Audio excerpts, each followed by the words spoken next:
Selamat pagi, salam dan bahagia untuk kita semua. Perkenalkan, saya Peter Setiono. Saya adalah calon guru penggerak dari angkatan 7 dari DKI Jakarta. Dan pada saat ini saya didampingi oleh Bapak Tengku Fahri Safarna sebagai rekan sejawat saya di Sekolah SMA Negeri 25 Jakarta. Selamat siang Pak Fahri. Siang Pak Peter. Dan di sebelah kiri saya ada Bapak Sahat Maruli Tagaul sebagai pengajar praktek yang selalu mendampingi saya dalam kegiatan calon guru penggerak ini. Selamat siang Pak Sahat. Selamat siang Pak Peter.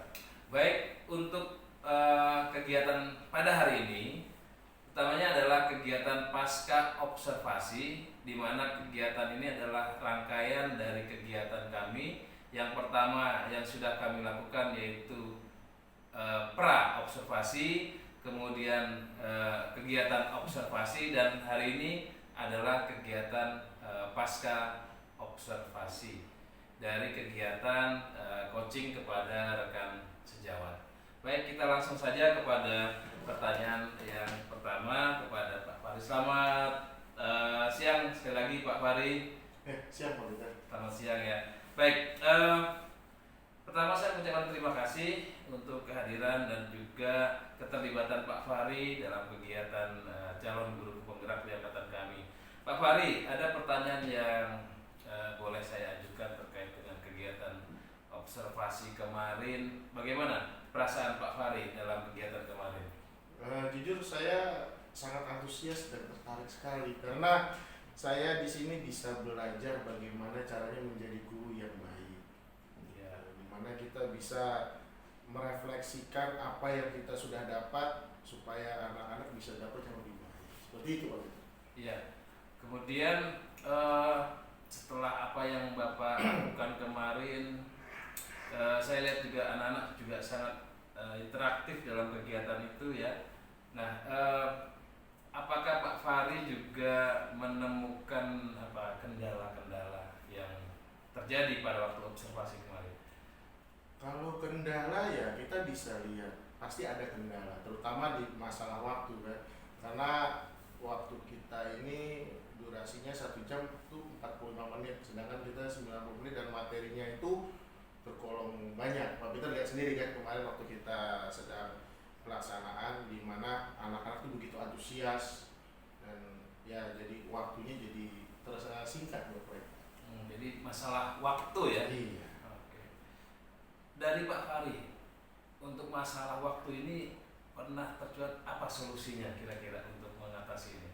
Kalau saya mungkin untuk masalah waktu saya akan fokus ke materi-materi poin-poinnya yang harus kita capai supaya tidak melebar kemana-mana, jadi waktu yang kita siapkan cukup seperti itu. Oke. Terutama pas waktu diskusi anak-anak jangan dikasih waktu terlalu lama, kita singkatin. Misalnya kayak kemarin tuh anak-anak ada yang sampai diskusinya terlalu lama mungkin karena terlalu banyak yang nanya kan, kita lihat kan, nanti kita pangkas, itu mungkin bisa seperti itu. Karena dalam kalau PBL di situ kan ada yang namanya mengatasi masalah ya, problem based learning. Iya, PBL-nya itu kita menggunakan sistem diskusi ya. Diskusi. Nah, diskusinya ini kan banyak, bentuk-bentuk diskusi kan banyak. Nah, kita ambil diskusi yang sesuai dengan kebutuhan kita. Baik. Ya, Pak Fahri, berarti kan ada hal-hal khusus yang memang menjadi panduan Bapak, terutama khususnya nanti ke tujuan pembelajarannya. Iya, ya. Apakah nanti gimana? Apa ditambah, dikurangi atau gimana solusi dari tujuan pembelajaran itu? Kalau dalam tujuan pembelajaran itu sebenarnya udah ideal, udah ideal pas, ya. Karena sesuai dengan kondisi di lapangan, dengan keadaan real di lapangan sebenarnya udah ideal. Cuman bagaimana caranya kita bisa menyeimbangkan antara waktu dengan waktunya kita melaksanakan kegiatan tersebut, seperti itu. Iya. Nah, ini terkait dengan pembelajaran yang Pak Fahri lakukan itu kan menariknya adalah adanya diferensiasi siswa ya. Iya. Bagaimana cara Pak Fahri awal untuk membedakan ini siswa yang mungkin lebih audio, ini visual, atau ini ada satu lagi yang kinestetik, bagaimana Pak strateginya Pak? Kalau saya pasti kan harusnya kita melakukan uji coba dulu ya. Kita lihat dari karakter anak-anak. Kita belajar dulu, memahami karakter mereka dulu sebelum kita ajarin mereka. Gitu. Dan mungkin Pak Peter juga pernah dulu waktu zaman-zamannya pernah peer teaching, belajar quantum teaching. Iya. Nah, dimana kita membawa dunia kita ke mereka, nanti kita tarik mereka masuk ke dunia kita. Tentang ya kita pernah belajar lah kalau di pedagogi itu namanya teori humaniora. Jadi kita tuh berusaha supaya mereka itu bisa balancing sama kita. Seperti itu. Oke ya. Nah kemudian Pak Fahri, ini menarik nih. Anak-anak kita di 25 itu kan cukup bervariasi Iya. ya.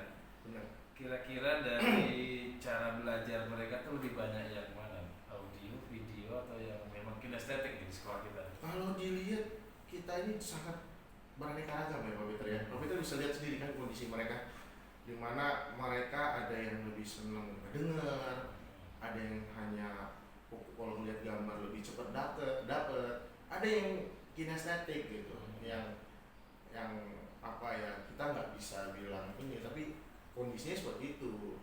Jadi ya kita harus menyelesaikan keadaan aja seperti itu.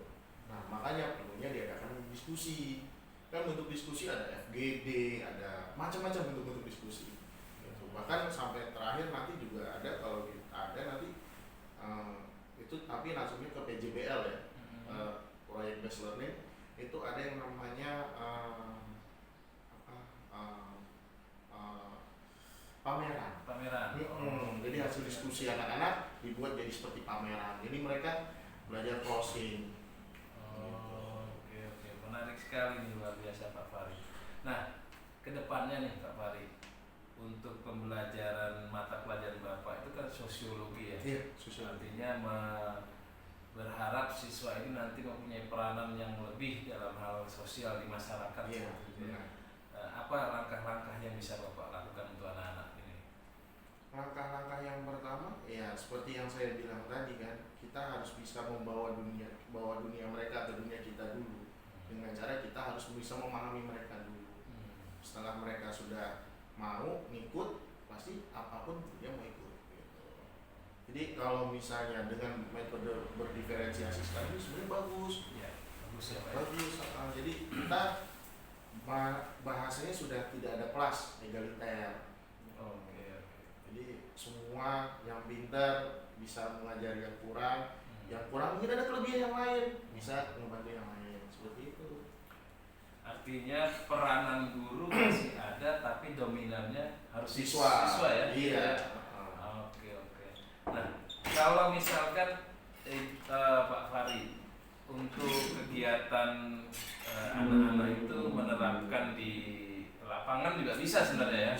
Bisa di masyarakat, bisa di mana bisa.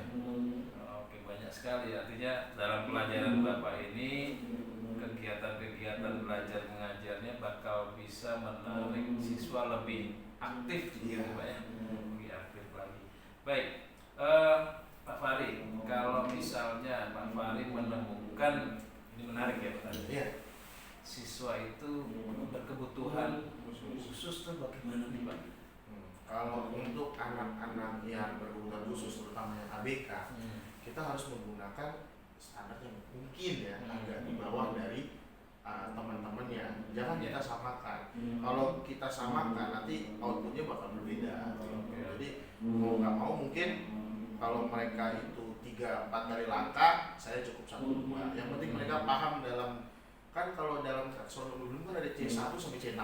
Iya. Nah, kita lihat dulu ABK-nya itu sampai level berapa? Apakah cuma level ngerti aja gitu, ataukah ternyata dia ABK tapi ternyata dia bisa, kan ada yang tipe motorik yang kerja Iya. kan? Jadi sesuai kebutuhan aja. Oke, berarti memang dari Pak Fahri selaku tenaga pendidik juga sudah mempersiapkan ya terkait dengan pelajaran berdiferensiasi, kemudian pada anak ABK juga sudah dipersiapkan dengan benar gitu ya Pak Fahri ya. Idealnya. Idealnya seperti itu ya. Nah, harapan harapan saya nih Pak Fahri, kita juga bisa menggerakkan teman-teman semua ya di SMA Negeri 25 itu untuk mempunyai peranan yang hampir sama lah dengan Pak Fahri. Harus ada pembelajaran yang menarik bagi seluruh siswa seperti itu. Baik, untuk Pak Fahri barangkali kedepannya ini bagaimana untuk SMA 25 lebih maju lagi? Kalau saya sih maunya kita itu belajar bareng-bareng. Belajar bersama ya? Iya, Belajar karena bersama ya? nggak ada kata tua, nggak ada kata muda, semuanya kita belajar. Oke. Karena tugas guru itu kan mengajar. Kalau mengajarnya kita cuman hanya mampunya segitu, nggak ada perubahan. Betul. Sedangkan sekarang kurikulum aja berubah terus, masa gurunya guru abad ke-16. Nah, terkait dengan pembelajaran ke depan buat guru-guru, berarti bikin program, begitu ya kira-kira? Ya. Nah, bikin program pelatihan atau yang lainnya, kira-kira usulnya gimana Pak Fahri? Kalau saya sih, kalau bisa kawan-kawan ini bisa ikut guru penggerak biar lebih apa namanya, lebih merasakan sensasinya. Oke, memang luar biasa Pak Fahri. Dan kita berharap dari sekolah kita ini ada lagi nanti CGP setelah Amin. saya ya di angkatan 7. Amin. Bahkan kepala sekolah sangat mendukung sekali dan beliau pun masuk dalam pengajar praktek. Itu artinya peranan program kementerian ini sangat kita rasakan. Iya, biasanya seperti itu. Baik Pak Fahri, terakhir kira-kira untuk Pak Fahri apa yang bisa disampaikan untuk kegiatan guru penggerak? Kalau saya ingin kegiatan ini bisa terus continue. Jadi jangan sampai di tengah jalan nanti ganti sistem politik. Nah, itu harus regenerasi. Soalnya sayang momennya. Ya. Gitu. Ditambah lagi guru-guru kita itu kan handal-handal ya. Cuman masalahnya karena kurang sosialisasi mungkin atau mungkin banyak faktor lah yang menyebabkan guru-guru itu kurang dalam. Mungkin kalau misalnya diasah kayak ikut guru penggerak lebih tajam daripada yang sekarang.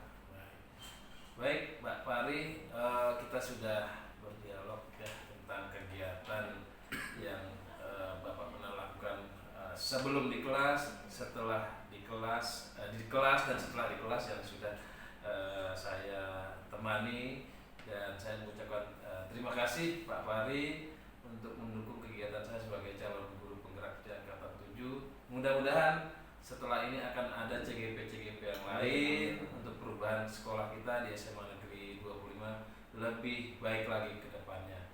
Dan semoga apa yang kita lakukan ini juga nanti akan sangat berdampak dan dirasakan oleh rekan-rekan di sekolah SMA Negeri 25 beserta dengan murid-murid yang ada di sini. Baiklah, demikian kegiatan coaching pasca observasi yang dapat kami lakukan. Kiranya apa yang disampaikan oleh Pak Fahri dan juga semangat yang terus diberikan oleh pengajar praktik Pak Sahat, saya mengucapkan terima kasih Pak Sahat, Pak Fahri, dan kita tutup dengan salam dan bahagia.